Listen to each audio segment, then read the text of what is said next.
When you think of muscles, you probably think of skeletal muscles, such as the muscles that you use when you kick a soccer ball or when you run. Pictured here is a drawing of an arm with the biceps on top and the triceps on the bottom. These are examples of skeletal muscles.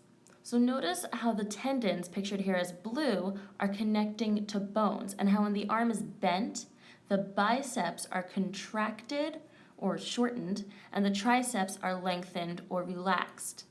So the biceps and triceps are examples of an antagonistic pair of muscles. Now, most skeletal muscles are arranged in antagonistic pairs. So that means that as one is contracted, the other is relaxed, so that you can do things like bend your arm and straighten it.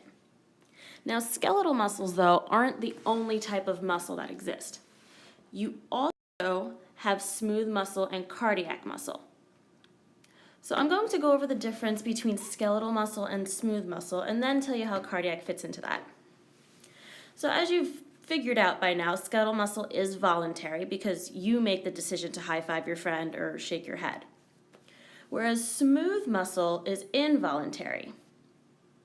So instead of being attached to bone like we saw skeletal muscle was, smooth muscle lines your organs. So for example, the way that food gets through your gastrointestinal tract is by these muscular contractions. Another difference between skeletal and smooth muscle is that skeletal is multinucleated, meaning that every cell has multiple nuclei. And this is because when muscles are developing, the individual cells fuse together, leaving one big cell with many nuclei. Whereas smooth just has one nucleus, like a normal cell. Additionally, skeletal muscle is striated, whereas smooth is non-striated. And now let's fit in cardiac into this. So cardiac is also involuntary. Instead of lining an organ or being attached to a bone, it actually is an organ. It is your heart. It is also mononucleated, and it is striated like skeletal muscle. Now, the significance here of being multinucleated or mononucleated has a lot to do with how the contractions occur all together.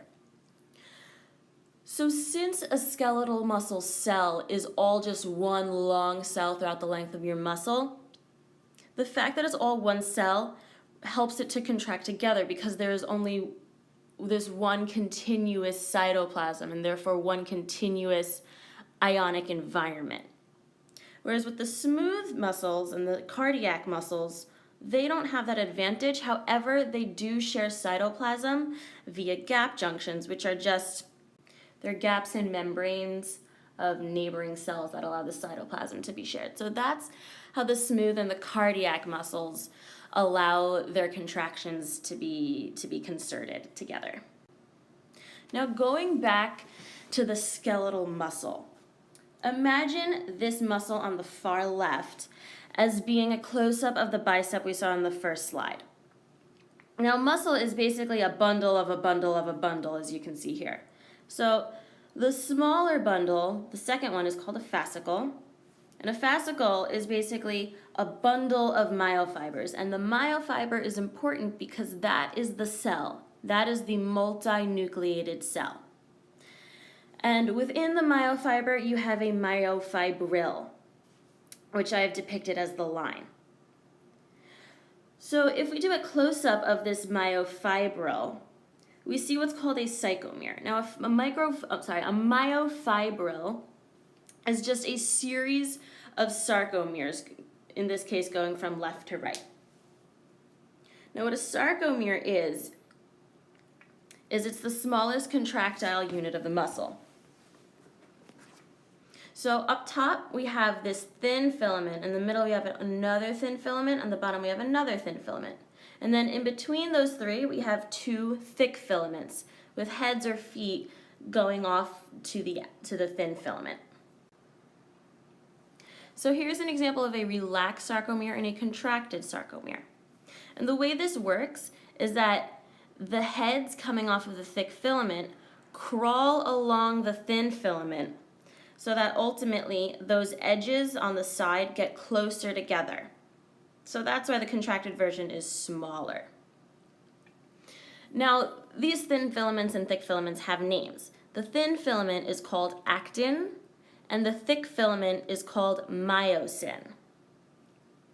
And you can remember this because actin, T-I-N, is spelled similarly to thin. This is how we use ATP in our movements, specifically how myosin crawls along the actin. So in the first figure at the top, this is just myosin bound to actin, right?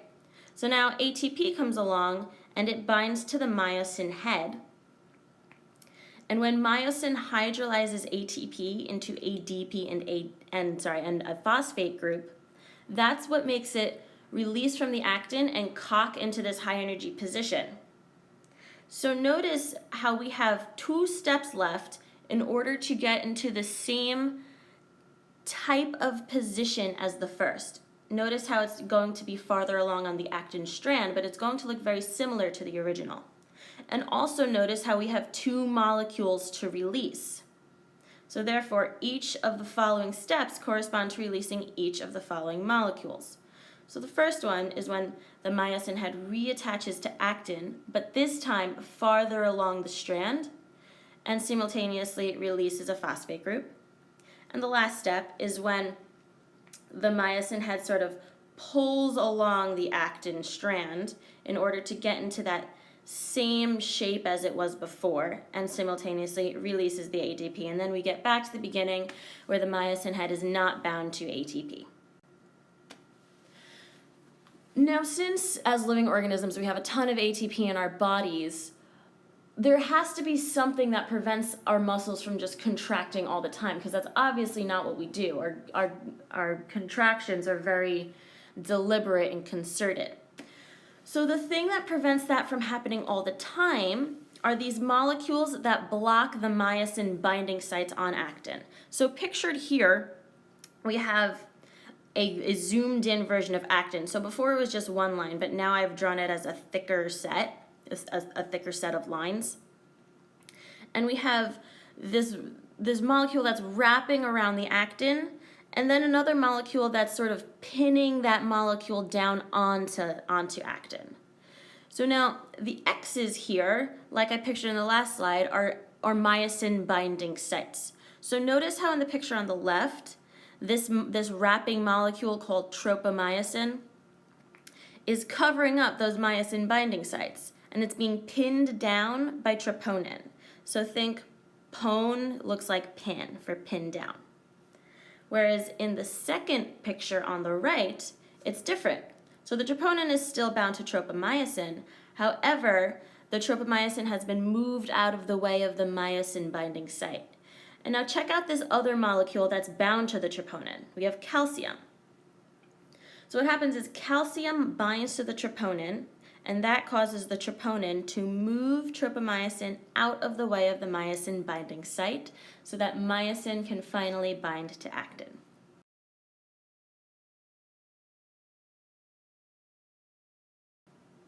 So now, how do we go about releasing all of this calcium in a specific period of time?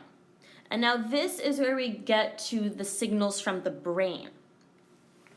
Now here we have what's called a neuromuscular junction, and that's just made up of a neuron, a muscle, and the space between it. Now, whenever a neuron wants to transmit a signal, it releases a chemical called a neurotransmitter. And in this case, the neurotransmitter it releases is acetylcholine. So here on the left, we have the neurotransmitter acetylcholine released into the synaptic space, and we have this receptor on the muscle cell. It hasn't yet received it, but it will. And also inside the muscle cell, we have an organelle called the sarcoplasmic reticulum. And these squares, like in the previous slide, represent calcium. Now, normally, calcium is actively pumped into the sarcoplasmic reticulum, meaning it takes energy to do this. However, then, when the muscle cell receives the neurotransmitter, that sends it a signal to release all of the calcium from the sarcoplasmic reticulum, and then this is what gives us all of that calcium to remove the tropomyosin from the myosin binding sites.